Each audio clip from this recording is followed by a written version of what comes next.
Right, this is Deathlok issue 5, part 44 of The Souls of Cyberfolk. We have got a team-up cover, Deathlok with Fantastic Force, the Excellent Men, and my personal pain, the Pam Grier character. The cover only describes her as "and more." Guest starring the Excellent Men, Fantastic Force, and more. That is how appealing she was to the market. She was, and more. The cover is very nostalgic for me. The art isn't perfect, but I have a lot of love for what we have here. Which also describes the story. There is a lot of problems along the way. Our editor, for example. But the core of the story, the set pieces and the villain, that's stuff I like. Deathlok has found himself against a Doombot that has evolved into a sentient monstrosity, unsure about its existence and purpose. Mecha-Doom, that is what it is called. Mecha-Doom has also captured a variety of Marvel machines to study, and so Deathlok and the other heroes on the cover, they are trying to free them.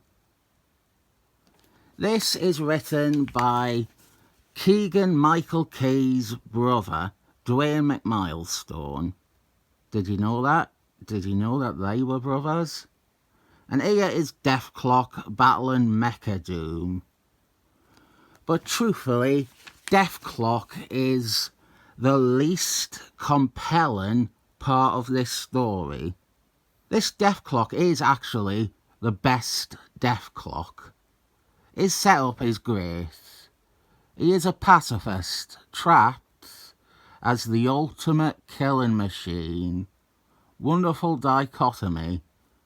I just happened to find our entry-level existentialist villain and our team-up the exciting part.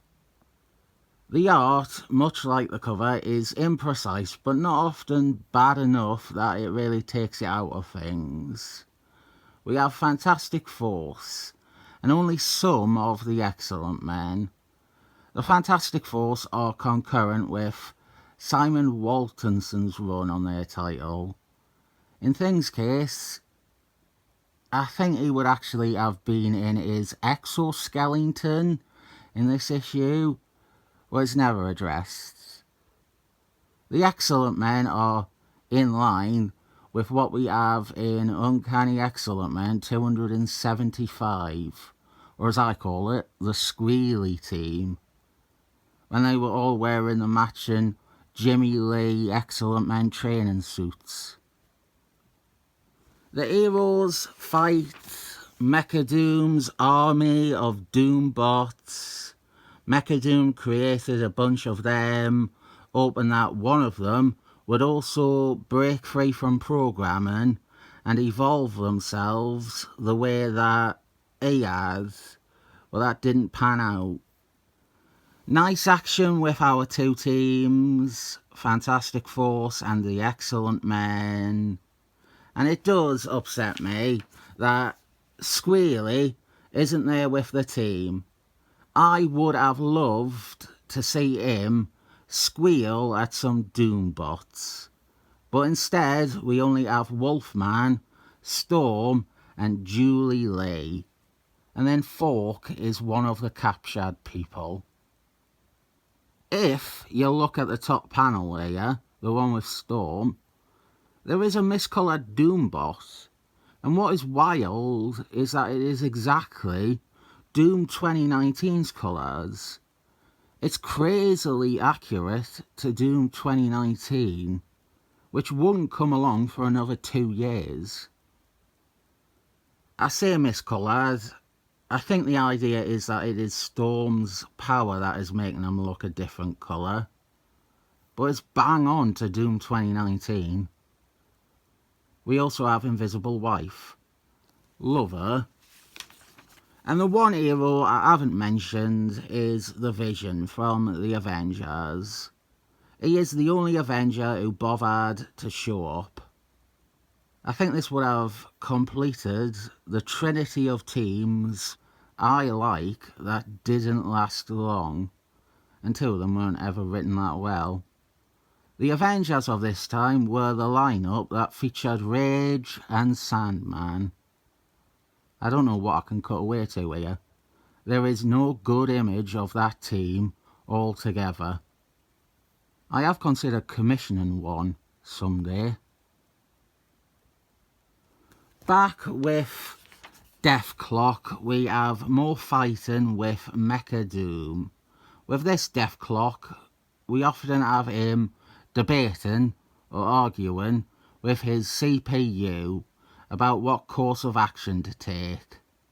His computer brain is always presenting lethal options, which the human inside Deathlok, the pacifist, rejects. It mirrors the original Deathlok somewhat, who also often would bicker with his internal computer. As a reboot and a revamp, this Deathlok is underrated. This is a very, very clever reworking of the original Deathlok. Some of the concepts we have here, the underground community of cyberfolk, that is crap. And there's loads of cyberspace drivel in this series.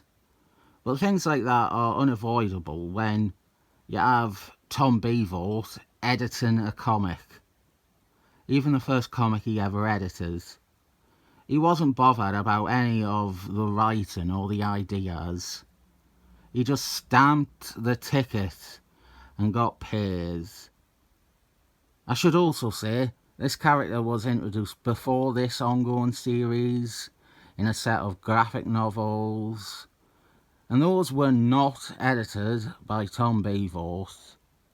The good setup, the backstory, the new character, all of that came from another editor shepherding basically the same creative team and likely shooting down naff unworkable ideas like all of Marvel's cybernetically enhanced characters are part of a secret community that meet up regularly and they are all best friends.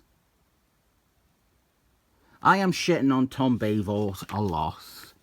That is my way. I have a good measure of the man. He is a sad joke that someone played on comics, and he is to blame for so much of what went wrong. I like this story for about 80% of it, and I am left to wonder if another editor, someone doing a better job, would have actually made it clock in at 100%. And it's not just the cyber community shite either. No, there's weird plotting throughout, where characters leave the scene, they leave the story, and then come back 3 pages later. Look forward to a big example of that coming up. There's continuity errors. I didn't point it out, but on page 2 of this, C-3PO was shown alongside the heroes when he is actually one of the captives. And then what happens is, I guess we have our squealy appearance, but it's in this advert that enrages me. Here is a sequence that is infuriating because we have good stuff but bad fucking management. It's similar to the dichotomy of Deathlok. We have a good writer with hit or miss ideas, and a bad editor who isn't listening to any of them and okays everything. Deathlok has convinced Mecha Doom to let his prisoners go. Among them is Ultron.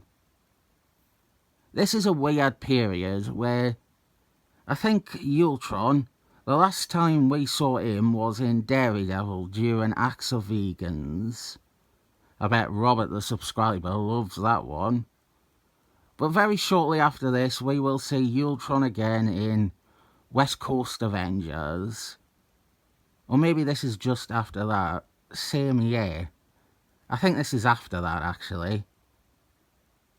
Oh, there was also, that shite Spider-Man crossover where he teamed up with Kingpin, man. Bad, yeah, for Ultron. Ultron is too distinct a character to be window dressing in this story. Having him captured at all was already lowering his stature. And what's annoying is Dwayne McMilestone, he knows Ultron's presence needs addressing. But even for one panel, the one up top here, one panel of Ultron standing there static with the other machines is too much. Ultron should be obliterating this place the minute that he is freed. And then in the next panel, we have Ultron swearing revenge on Mecha-Doom, and he leaves. That itself could be fine, but it raises even more questions. Why are the heroes letting Ultron walk out? Why isn't Ultron trying to murder the heroes? Anyway, with Ultron gone, they begin discussing what to do about Mecha-Doom. We have a couple of villainous ones, like Tuesday Night from Ad Defenders issues, and Bushwhacker Bob from Daredevil. Those two propose murdering Mecha-Doom as you would expect. And actually, this debate is pretty good, but at the same time, why are the heroes debating with the guy with gun hands from Daredevil? Why aren't they carting him and Tuesday Night away to jail and then going after Ultron? The book needs an editor and it hasn't got one. We have a solution here that nerfs Mecha-Doom and allows him to live, but then Ultron walks back in and murders Mecha-Doom with one blast. And then Ultron leaves again. The hero's helpless to stop him and not bothered enough to follow him or fight him. Why didn't Ultron do this straight away? Why didn't he kill Mecha-Doom immediately? Why did Ultron leave and then come back a few minutes later? It happened in part 2 or part 3 as well. Deathlok was in Mecha-Doom's factory. Then he decided to leave for a bit and then went back. This is a challenging one. I actually like a lot of the ingredients. I like that Mecha-Doom grew over the course of the story, and he learnt the error of his ways, and he was wanting to achieve greater purpose, but by the end, more benevolently. And then the debate on paper is great, and we have a solution with Mecha-Doom allowing Mr. Fantasticals to tinker with his programming to remove and limit much of the threat. And even Ultron murdering him.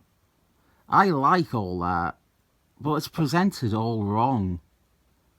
It's a first draft. This is a story with some good shit, and then some of the clumsiest.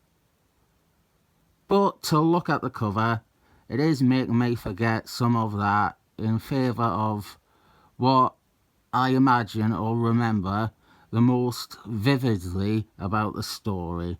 So I give this a 7 thumbs up.